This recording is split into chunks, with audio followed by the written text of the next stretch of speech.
जम्मू शहर के मेयर श्री चंद्रमोहन जी, यहाँ के माननीय सांसद श्री जीवू किशोर जी, डीडीसी के chairman Bharat Bhushan ji, chairman DDC Ramban, यहाँ पर उपस्थित जम्मू कश्मीर के मुख्य सचिव डॉक्टर ए के मेहता, देवेंद्र राणा जी, सलाथिया जी, मैं गलती हो गई, आदरणीय विष्णुमूर्ति जी, मरनाथ साईं बोर्ड के सभी आदरणीय सदस्यगण, सभी श्रद्धालु, यहाँ के divisional commissioner Ramesh Kumar ji, ADGP Mukesh Singh ji, महंत रामेश्वर दास जी, श्यामलाल चौधरी जी, एडवोकेट एमके भारद्वाज जी, एडीजीपी जम्मू, पूर्व हमारे राघवलंग, तमाम हमारे प्रशासन के वरिष्ठ अधिकारी, जिला प्रशासन के हमारे सभी सहयोगी, डिस्ट्रिक्ट कमिश्नर जम्मू तथा डिस्ट्रिक्ट कमिश्नर रामबन, मीडिया के मित्रों, देवियों तथा सज्जनों,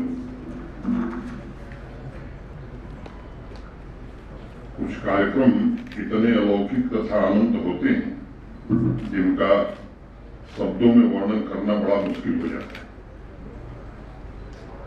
2 साल के अंतराल के बाद, या मैं कहूं कि कायदे से 3 साल के अंतराल के बाद, परम आस्था के केंद्र श्री अमरनाथ जी की यात्रा एक ऐसा ही अनुभव जम्मू कश्मीर के लोगों को, देश के बाकी हिस्से के लोगों को देती है। प्रशासन ने कोशिश की है तीर्थाटन के सांस्कृतिक आध्यात्मिक विरासत तथा मानव कल्याण के कार्य को गौरवमयी तरीके से पूरा करने में ईमानदारी से कोशिश लोगों ने की है। आज चंद्रकोट यात्री निवास का उद्घाटन उन्हीं प्रयासों की एक महत्वपूर्ण कड़ी है। विवरण बताया गया है, मुझे उस विस्तार में जाने की जरूरत नहीं है, आपने उसको पर्दे पर भी देखा है। कोशिश की गई है कि वहां विश्राम करने वाले श्रद्धालु एक अच्छे वातावरण में आध्यात्म की उस प्राण चेतना को अवश्य महसूस कर सकें, इसका प्रयत्न हुआ है। आप सब स्थानीय लोग हैं, चिनाब नदी के किनारे बसे इस यात्री निवास का निर्माण कार्य आसान नहीं था। भी बताया गया 14 महीने में। मैं सीपीडब्ल्यूडी के इंजीनियर्स को भी बधाई देना चाहता हूं, जिन कारीगरों ने काम किया है उनको भी हृदय से धन्यवाद देना चाहता हूं, क्योंकि बड़े बड़े अवरोधक होल्डर्स थे, लेकिन यात्रियों की सुविधा के लिए दृढ़ संकल्प के साथ वहां के स्थानीय प्रशासन ने और कारीगरों ने मेहनत की। एक बात मैं भूल जाऊंगा अगर आईआईटी रुड़की का विशेष रूप से मैं आभार व्यक्त नहीं करूंगा। एक समय ऐसा आ गया था कि लगता था कि निर्माण नहीं होगा।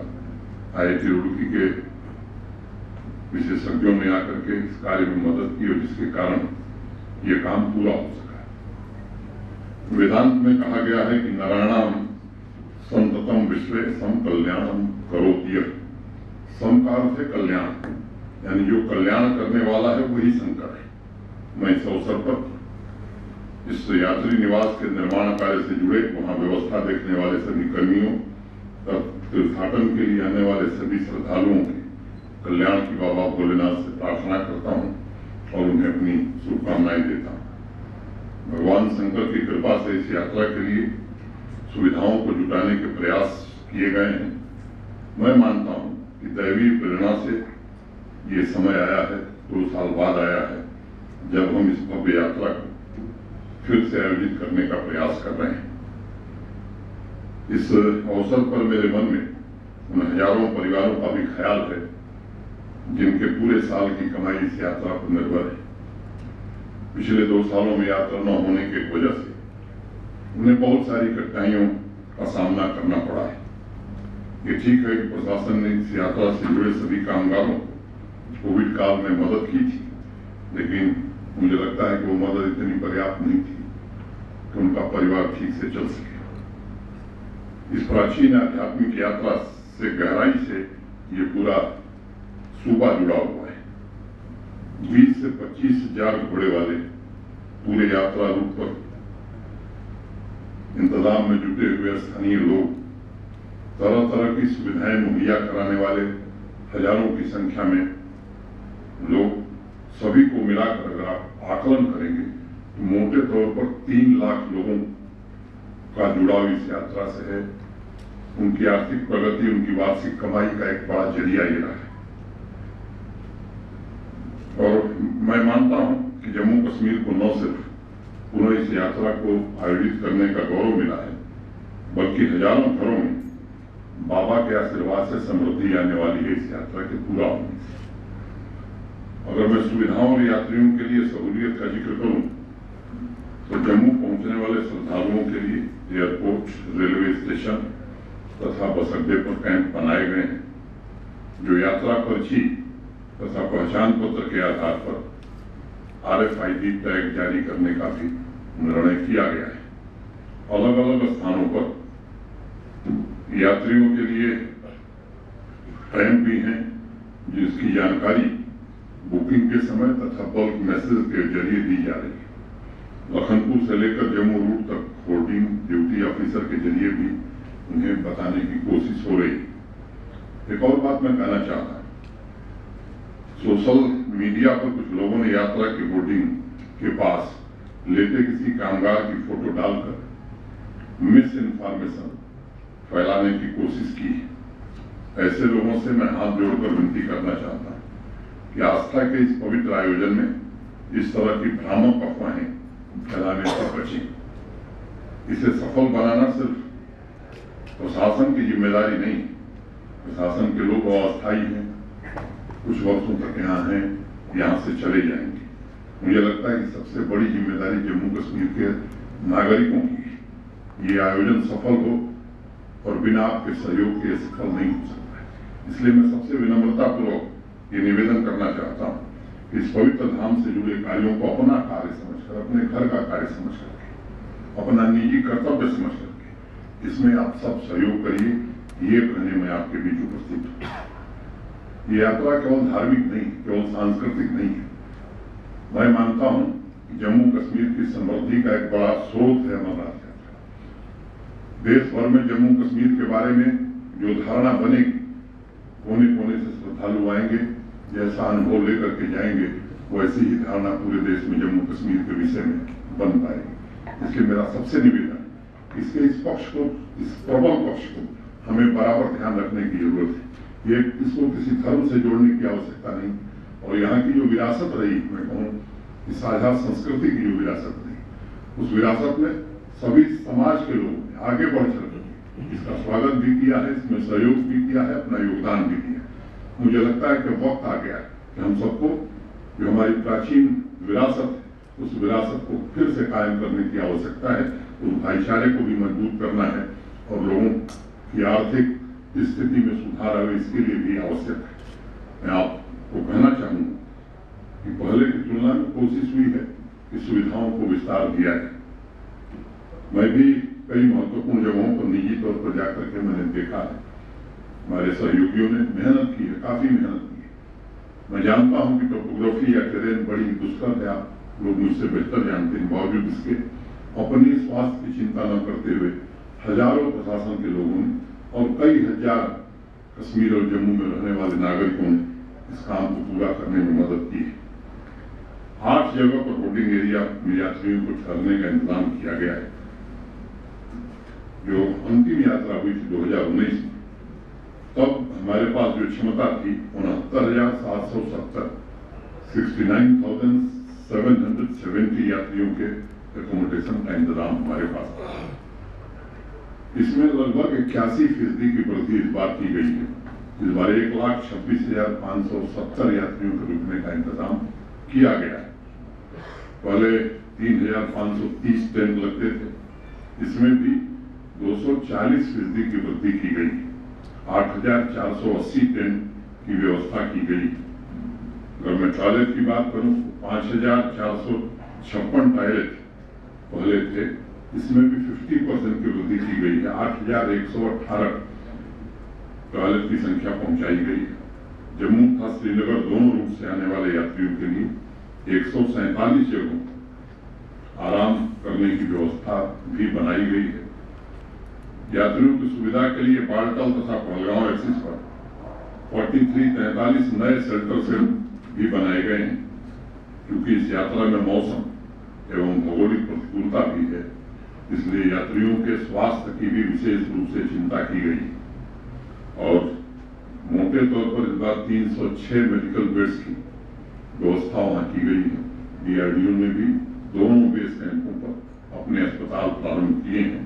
अगर इसको प्रतिशत में मैं आंकूं तो लगभग 200% की वृद्धि की गई है।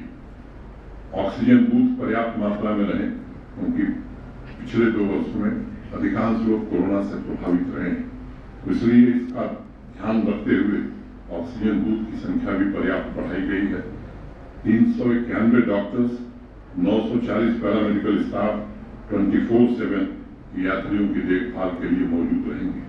आपसे मेरा विनम्रतापूर्वक निवेदन, आप सब जानते हैं कि सर्वोच्च न्यायालय ने गाइडलाइन बनाई थी उस यात्रा को लेकर के, जिसमें ये बात कही थी कि 3 वर्ष से कम और 75 वर्ष आयु से ज्यादा लोगों को 14,000 फीट की ऊंचाई पर नहीं जाना चाहिए, क्योंकि कोरोना से सबके फेफड़े कमजोर हुए हैं।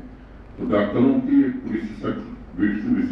कुछ विशेषज्ञ डॉक्टरों ने, खासतौर से एम्स के बीच में कई लोग थे, डायरेक्टर एम्स भी थे, उन्होंने सलाह दी कि आयु सीमा को इस बार घटा देना चाहिए और इसलिए 5 वर्ष से नीचे और 70 साल के ऊपर लोगों को ही यात्रा की अनुमति है।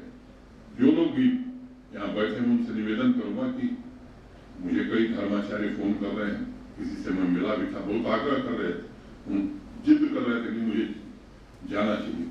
मुझे लगता है कि ये हम सबको उनसे आग्रह करने की जरूरत है कि भाई स्वास्थ्य ठीक न हो तो कृपा करके यहीं से लाइव दर्शन का इंतजाम, आरती का इंतजाम सब कुछ हो गया, यहीं से कर लीजिए, लेकिन जान खतरे में डाल करके मुझे लगता है कि वहां जाने की जरूरत नहीं है।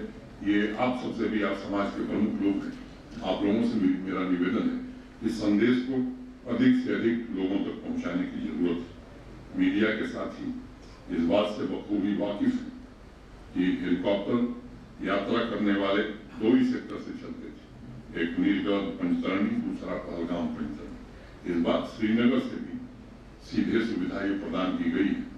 कोई बाहर से अगर श्रद्धालु आना चाहता है और एक दिन में ही यात्रा करके वापस जाना चाहता है तो उसका भी प्रबंध करने की कोशिश की गई और पर्याप्त मात्रा में हेलीकॉप्टर भी उपलब्ध कराए गए।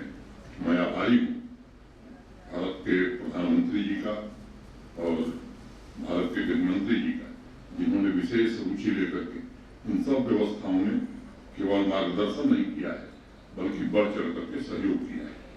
बालटाल तथा डोमेल की 2.3 किलोमीटर की दूरी के लिए यात्रियों को बैटरी कार की सुविधा पर्याप्त मात्रा में उपलब्ध कराई गई है। टेलीकॉम कनेक्टिविटी की बड़ी कठिनाई रहती थी पूरे रूट पर, अब ऑप्टिकल फाइबर नेटवर्क पूरी तरह से बिछा दिया गया है और चाहे वो BSNL हो, एयरटेल हो, रिलायंस जियो हो, उनके मोबाइल टावर्स की संख्या भी पर्याप्त मात्रा में बढ़ा दी गई। आप सब जानते हैं कि जो लोग आ रहे हैं, आपसे भी मेरा अनुरोध, उन्हें बताएं कि प्रीपेड मोबाइल वहाँ काम नहीं करेगा। काउंटर शिविरों में हमने लगाए हैं, वहाँ पोस्टपेड सिम कार्ड उपलब्ध हैं। जो लेके नहीं आ रहे कृपा करके वो लेकर के जाएं, नहीं तो अपने परिजनों से संपर्क नहीं कर पाएंगे। कोविड टेस्ट का सर्टिफिकेट अनिवार्य है और जो हमारे वरिष्ठ प्रशासनिक अधिकारी हैं उनसे भी मेरा आग्रह हो कि जहां आपको संदेह लगे कि फला श्रद्धालु की तबीयत ठीक नहीं है, उसका इलाज पहले आवश्यक है। कुछ लोग आस्था का जब सवाल खड़ा होता है तो लोग स्वास्थ्य की चिंता किए बगैर आस्था को ज्यादा महत्व देते हैं। मुझे लगता है कि उनको काउंसिल करना ये हमारी जिम्मेदारी है। अमरनाथ जी श्राइन बोर्ड का एक इंग्लिश लैंग्वेज का एंड्रॉयड मोबाइल ऐप था, जिसे इस बार रिवैम्प कर दिया गया है और 5 भाषाओं में, हिंदी, इंग्लिश, पंजाबी, गुजराती तथा तेलुगु में लॉन्च किया गया है और पूरी यात्रा के दौरान श्रद्धालुओं को मैं उम्मीद करता हूँ इसका लाभ मिलेगा। कोविड, स्वास्थ्य सफाई, स्वच्छता, कचरे का प्रबंधन, यात्रा की निगरानी, भोजन प्रसाद से सभी संबंधित सेवाओं के लिए SOPs के बारे में जो भी साथी हमारे काम करने वाले हैं उनकी काफी मेहनत से ट्रेनिंग हुई है। सभी कार्य स्थानीय लोग करें, इसका भी विशेष रूप से ख्याल किया गया। हमारे सेल्फ हेल्प ग्रुप की महिलाएं हैं या जो स्थानीय उत्पाद हैं, वो हैंडीक्राफ्ट हों या जो भी हों, वो सामान जगह जगह कैंपों में उपलब्ध कराया गया है ताकि उनको भी इसका लाभ मिल सके। और आपदा संबंधी सुविधाओं के लिए भी मुकम्मल योजना बनाई गई है। DRF के अलावा NDRF की भी पर्याप्त टीमें यहाँ उपलब्ध कराई गई हैं। हर चीज का ड्राई रन, मॉक ड्रिल, ये काम किया जा चुका है। अंत में मैं सभी श्रद्धालुओं, यहाँ उपस्थित सभी वरिष्ठ जनों तथा अधिकारियों और मीडिया के मित्रों से कहना चाहता हूँ कि ये बाबा बर्फानी की यात्रा को सिर्फ कुछ समय के तीर्थाटन के सीमित अर्थों में देखने की जरूरत नहीं है। इस आध्यात्मिक यात्रा का स्वरूप और उसका अर्थ व्यापक है और यह पर्व जम्मू कश्मीर के व्यक्तिगत कल्याण के साथ संपूर्ण सृष्टि के कल्याण से भी जुड़ा हुआ है।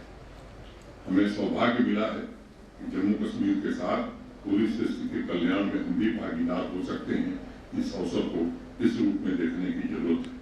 हजारों साल पहले हमारे पूर्वजों ने इस परंपरा की शुरुआत की थी ताकि ज्ञान और अध्यात्म की धरती जम्मू कश्मीर में बाबा के दर्शन के साथ राष्ट्र के आध्यात्मिक और बौद्धिक चेतना का प्रचार प्रसार भी समाज में और देश में हो सके। श्री अमरनाथ जी की यात्रा में समाज के मूल्य भी हैं और जीवन को जीने का महत्वपूर्ण सूत्र भी है। इसलिए सभी स्थानीय नागरिकों से मेरा निवेदन है कि देश के विभिन्न भागों से आने वाले श्रद्धालुओं का स्वागत करें ताकि वह बाबा के आशीर्वाद के साथ साथ यहाँ के आतिथ्य की स्मृतियां अपने साथ लेकर के वापस जाएं। अगर हम दर्शन करने नहीं जा रहे हैं तो मैं समझता हूँ कि बाबा का आशीर्वाद श्रद्धालुओं की सेवा करके हम प्राप्त कर सकते हैं। यही भाव मन में रख करके हमें आगे आने वाले दिनों में इस पवित्र काम में सहयोग करने की आवश्यकता है।